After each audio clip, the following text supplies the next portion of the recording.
tous. L'URPS Médecins Île-de-France et la commission Sport Santé, que je co-coordonne avec le docteur Marc Rosenblatt, ont souhaité faire le point avec les médecins libéraux d'Île-de-France sur l'activité physique adaptée en Île-de-France et ses modalités de prescription. Donc nous avons demandé au docteur Pierre Billard, qui est médecin du sport et conseiller DRAGES d'Île-de-France, de nous rappeler quelles étaient les données actuelles sur ce sujet, non seulement sur le plan légal, mais également sur le plan pratique. Nous le remercions vivement pour ce travail et nous le remercions d'avoir accepté cette collaboration. Nous vous laissons donc suivre sa présentation. Bonjour à tous. Je remercie tout d'abord le docteur Pizzuti et l'URPS de m'avoir sollicité pour partager mes connaissances et mon enthousiasme sur la prescription d'activité physique en Île-de-France, puisqu'il s'agit d'un sujet sur lequel je travaille depuis plusieurs années au sein de la DRAGES, donc ce sont les services de l'État en charge des sports au niveau régional, mais j'apporterai également une vision de terrain, étant praticien hospitalier responsable d'une unité de médecine du sport sur le grand hôpital de l'Est francilien et étant également responsable de la maison sport santé de Meaux. Le plan sera assez simple pour préciser de quoi il s'agit, autrement dit le cadre réglementaire, pourquoi avec les enjeux sanitaires et bénéfices de l'activité physique adaptée, comment les modalités de prescription et où adresser le patient, le réseau sport santé francilien. Alors bien que les bénéfices de l'activité physique soient connus depuis longtemps et que les recommandations dans différentes pathologies, notamment le diabète, soient assez anciennes, les textes réglementaires sont relativement récents, puisque les deux textes principaux datent de 2016 et 2022, avec d'un côté la loi de santé qui introduit la prescription d'activité physique adaptée, donc qui permet aux médecins de prescrire cette activité physique, et la loi de démocratisation du sport qui élargit un peu cette prescription et qui aborde les maisons sport santé avec plusieurs décrets d'application et un cadrage précisant un pilotage à l'échelle de la région. Pourquoi ces textes de loi? Probablement parce que les enjeux sanitaires autour de l'inactivité physique sont majeurs mais surtout insuffisamment connus, puisque l'inactivité physique tue davantage que le tabagisme. Élément révélé dans une méta-analyse du Lancet en 2012 et qui est assez peu connu dans la population générale, mais également dans la population de soignants. Tout le monde relève dans son dossier médical le tabagisme en facteur de risque. Très peu de dossiers médicaux sont tenus avec la mention du niveau d'activité physique et de sédentarité des patients.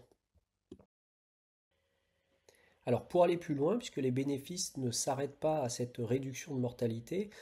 puisqu'on peut affirmer aujourd'hui que l'activité physique adaptée est un traitement non pharmacologique efficace à haut niveau de preuve, tant en prévention qu'en traitement de la plupart des maladies chroniques, mais également avec un impact significatif sur la qualité de vie à travers la condition physique, la santé mentale, la santé sociale. Alors les mécanismes expliquant ces bénéfices sont également bien documentés. On retiendra pour synthétiser qu'il est primordial de développer les qualités physiques que sont l'endurance et la force, donc, ou autrement dit le développement de la masse musculaire et des capacités cardio-respiratoires, avec des explications biologiques et physiologiques résumées sur ce schéma, dont vous pouvez trouver plus de détails dans la publication de l'ANSES. Ce qui nous amène à comprendre la construction des recommandations qui précisent la fréquence, donc concernant l'activité cardio-respiratoire au moins 5 fois par semaine, en évitant 2 jours consécutifs sans activité, l'intensité avec la durée qui permettent de quantifier la dose totale d'activité physique, sachant qu'une intensité modérée à élevée est préconisée pour le développement de cette fonction cardio-respiratoire, et bien entendu le type d'activité physique,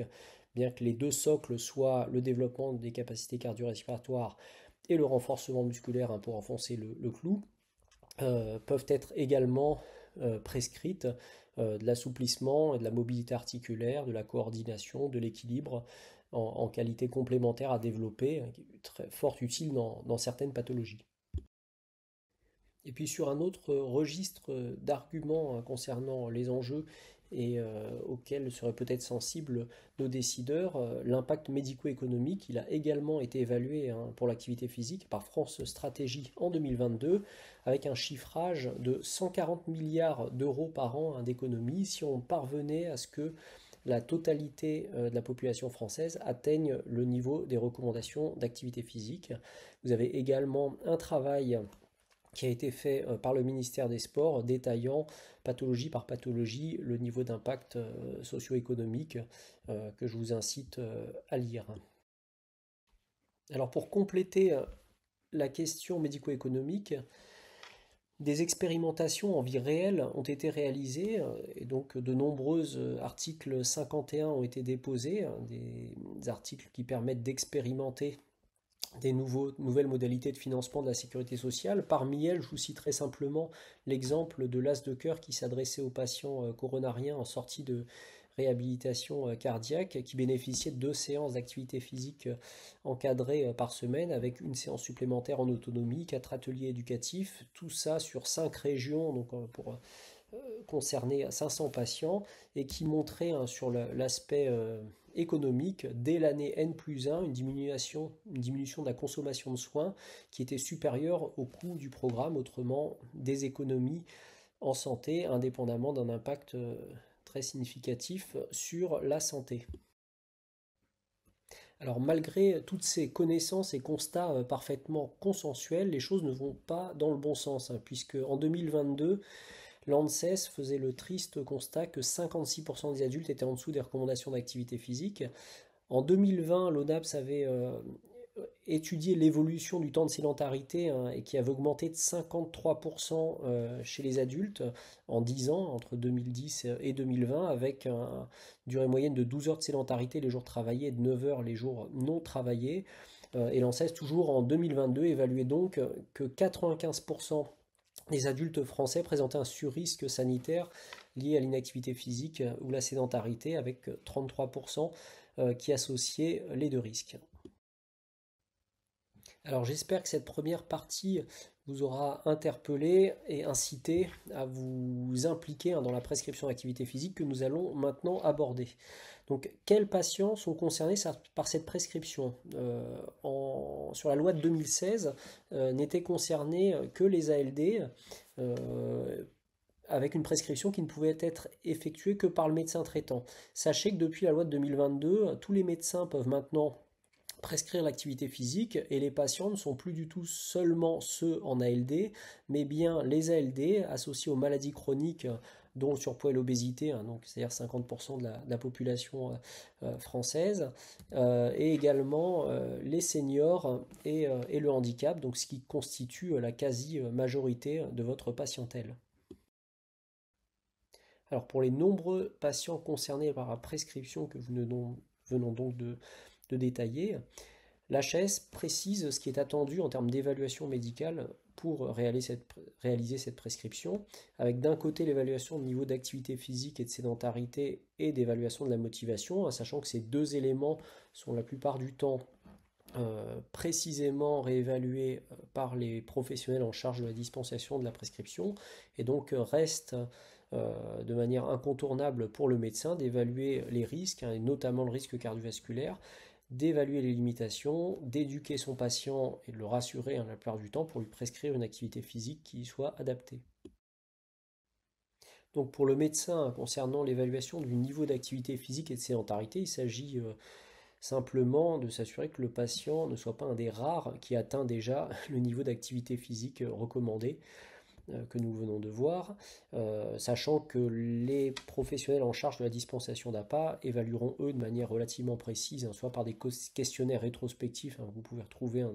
dans l'ONAPS, sur le site de l'ONAPS dont je vous ai mis la référence, soit de manière prospective sur des carnets de suivi décrivant une semaine type. Il en est de même pour la motivation. Il n'est pas envisageable de prescrire à un patient un changement de comportement alors qu'il n'est pas du tout prêt à s'y mettre. Et donc, au même titre que dans le changement de comportement vis-à-vis du tabac, vous pouvez vous appuyer sur des échelles, donc celles décrites par Prochaska, qui positionne le rôle du clinicien par rapport aux étapes de préparation psychologique de changement de comportement. Mais là également, les professionnels en charge de la dispensation évaluent de manière un peu plus précise ces variations de motivation du patient. Alors l'évaluation du risque cardiovasculaire, elle est importante, mais elle ne doit pas faire peur pour autant. Je vous rappelle qu'un patient qui reste sédentaire et inactif a plus de risques qu'un patient qui se met à l'activité physique adaptée. Donc la peur doit changer de camp. L'HAS a maintenant cadré l'évaluation de ce risque cardiovasculaire en préconisant l'utilisation du score 2 et du score 2 All People, que je vous présenterai juste après. Et vous pouvez vous apercevoir que l'indication de l'épreuve d'effort, donc outre chez le patient symptomatique qui reste une évidence, elle est recommandée finalement pour un faible nombre de patients puisqu'il s'agira seulement des patients qui ont un risque cardiovasculaire élevé ou très élevé et qui souhaitent débuter une activité physique d'intensité élevée. Alors puisqu'on parle d'intensité de l'effort, il est important d'avoir quelques repères pour être capable de déterminer ce qu'est un effort modéré ou un effort d'intensité élevée ou encore d'intensité faible. L'HAS nous fournit également quelques repères en termes d'intensité avec soit des critères objectifs que sont la fréquence cardiaque utilisée en centre de rééducation cardiaque, mais assez peu finalement dans le sport santé en général, où on s'appuie plus fréquemment hors prescription bien spécifique, sur des échelles de perception de l'effort, donc soit l'échelle de Borg de 1 à 10, soit l'essoufflement qui permet de discriminer l'intensité modérée de l'intensité faible. Une intensité faible, on n'est pas essoufflé. Une intensité modérée, on est un petit peu essoufflé en pouvant tenir une conversation, alors qu'une intensité élevée, on n'est pas possible de tenir une conversation à cause de l'essoufflement. Alors nous revenons maintenant sur le niveau d'évaluation du risque cardiovasculaire et sa méthode préconisée par l'HAS, qui est d'utiliser le score 2 et score 2 All People, donc présentés ici l'un sur l'autre, qui ne s'applique pas donc aux personnes de moins de 40 ans, ni aux personnes ayant déjà déclaré une maladie cardiovasculaire. Et donc ce score, pour ceux qui ne l'utilisent pas régulièrement, permet de positionner votre patient en fonction de sa tranche d'âge, par tranche de 5 ans, du fait qu'il soit homme ou femme, fumeur ou non fumeur, de son niveau de LDL cholestérol et son niveau de tension artérielle, ce qui vous permet de lui attribuer une couleur. Dès qu'on est dans le rouge, il s'agit d'un risque cardiovasculaire élevé, dans le orange, un risque modéré et en vert, un risque faible cardiovasculaire. Après avoir évalué le niveau de risque cardiovasculaire qui vous permet de préciser une limitation sur l'intensité de l'effort, notamment pour les personnes à haut risque cardiovasculaire pour lesquelles les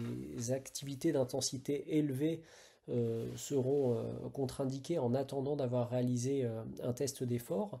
vous êtes amené également à préciser d'autres limitations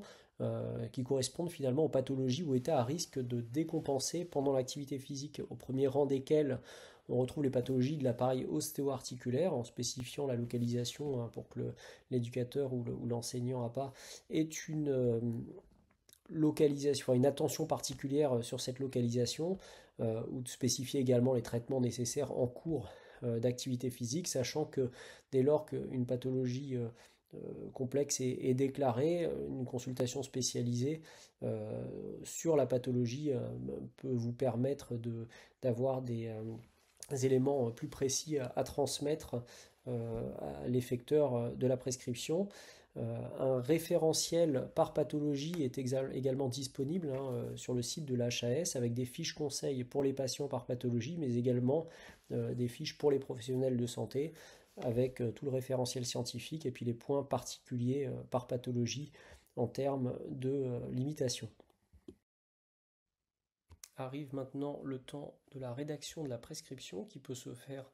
sur un support papier libre, sur un carnet de suivi du patient comme on en a en Ile-de-France ou sous tout autre type de logiciel de prescription en ligne, accessible et gratuit, comme sportsantéclic.com, deneo.fr ou mon bilan Sport Santé. Sachant que le contenu de cette prescription est fixé par l'arrêté du 28 décembre 2023 et donc je vous ai remis les éléments en rouge qui sont à renseigner sur cette prescription, donc à commencer par la durée qui est en général de 3 mois pour que les habitudes soient suffisamment ancrées. La préconisation d'activité, donc c'est quasi constamment l'endurance ou le développement des capacités cardio-respiratoires avec la force, donc ou le renforcement musculaire, parce que ce sont les deux paramètres les plus corrélés à la santé, donc on attend un impact sur la santé important quand on travaille ces deux dernières. La fréquence, donc au minimum, celle des recommandations, donc je vous incite à renseigner 3 fois par semaine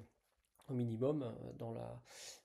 vraie vie, les patients revoient ensuite avec l'enseignant d'activité physique adaptée ou l'éducateur sportif comment compléter leur activité si une seule séance est encadrée ou 2 séances seulement sont encadrées pour atteindre tout de même les recommandations. Quant à l'intensité, il faut mettre au minimum modéré, sachant que l'intensité faible, c'est le droit de vivre, on n'a pas besoin de prescription pour une intensité faible, donc on précisera seulement une intensité modérée en cas de risque cardiovasculaire élevé et on pourra mettre pour la plupart des patients qui n'ont pas un risque cardiovasculaire élevé, donc une intensité élevée, donc qui a évidemment plus d'impact sur la santé. Les restrictions ou limitations fonctionnelles à prendre en compte sont à renseigner pour donner des éléments de précaution à l'éducateur sportif. Et enfin, la dernière mention concernant le renouvellement consiste à vouloir vous-même ou non éventuellement renouveler la prescription. Donc autrement dit, si vous voulez revoir le patient ou si vous voulez que le patient puisse avoir une reconduction par un masseur-kinésithérapeute. Que va devenir votre patient avec sa prescription? Il peut aller vers une maison sport santé qui complétera son évaluation, comme on en a parlé, avec une évaluation assez précise de la sédentarité, de l'activité physique, des tests de conditions physiques, une évaluation de la motivation et en fonction de votre prescription et de cette évaluation, une planification d'un programme qui lui convienne, avec ensuite un suivi et un réajustement du programme. Tout ceci, les maisons sport santé ayant vocation à n'être qu'un lieu de passage, à rendre le patient relativement autonome dans son environnement pour une pratique d'activité physique adaptée à son état de santé. La deuxième possibilité est de s'orienter directement vers un club pour une pratique pérenne. Et ce qui différencie les clubs prescriformes, outre la formation des éducateurs ou des professionnels qui interviennent au sein de ces clubs, est le fait de réaliser une évaluation de la condition physique initiale et une évaluation au minimum de la condition physique en fin de saison pour objectiver l'efficacité en termes d'augmentation de capacité physique et donc les bénéfices attendus sur la santé qui, dans un cas comme dans l'autre, donc au sein de la maison sport santé ou au sein de la structure prescriforme, peuvent vous être envoyés. Le réseau prescriforme, il s'appuie sur plusieurs types de professionnels qui sont tous formés à dispenser votre prescription et qui exercent au sein d'associations sportives, de collectivités, parfois en libéral ou en maison sport santé. Ils sont tous formés pour limiter les risques liés à la pratique et optimiser le niveau d'impact positif de cette pratique. En pratique, ils vont être vigilants sur la progressivité de l'intensité, sur l'évaluation de la perception de cette intensité, sur la recherche de signes d'alerte, tant sur le plan cardio-respiratoire que sur le plan locomoteur. Et ils vont également favoriser la longévité de la pratique en recherchant du plaisir dans l'activité. Alors que les maisons sport santé, donc on l'a vu, elles peuvent être la porte d'entrée dans l'activité physique pour le patient avec différents services qui lui sont proposés, donc de mettre en place des bilans, de l'orienter, mais elles peuvent également être une ressource pour les professionnels comme pour le grand public pour organiser et mettre en réseau sur leur territoire l'activité physique adaptée. Donc n'hésitez pas à les solliciter pour avoir un peu plus de connaissances sur votre territoire en termes d'offres d'activité physique adaptée. Alors j'espère vous avoir convaincu que la prescription est accessible à tout médecin, mais surtout simple pour un grand nombre de vos patients. Vous pouvez retrouver le cadre de cette prescription dans les fiches HAS disponibles en ligne et également le guide du RPS Île-de-France qui a été réalisé en 2024. Et vous pouvez également approfondir vos connaissances ou orienter vers des confrères un peu plus spécialisés pour les patients compliqués avec des pathologies chroniques avancées, notamment le temps de vous faire une expérience sur cette prescription d'activité physique. Et du coup, le réseau Prescriform et le réseau des maisons sport santé là pour vous accompagner dans cette prescription ou alors pour orienter les patients qui ont bénéficié de votre prescription. Pour les questions pratiques, sachez qu'il existe une plateforme téléphonique régionale dédiée aux professionnels de santé, dont vous avez ici le numéro. Sur la structuration du réseau, n'hésitez pas à nous contacter par mail, ma consoeur Dr Zanki Roberta en charge du sport santé à l'ARS et moi-même avec les adresses mail ici présentes. Sur votre département, il existe 1 à 2 maisons sport santé qui sont médicalisées, donc avec des médecins experts de la prescription que vous pouvez également solliciter. Et enfin, l'URPS avec sa chargée de mission pourra répondre à vos questions complémentaires. Je vous remercie.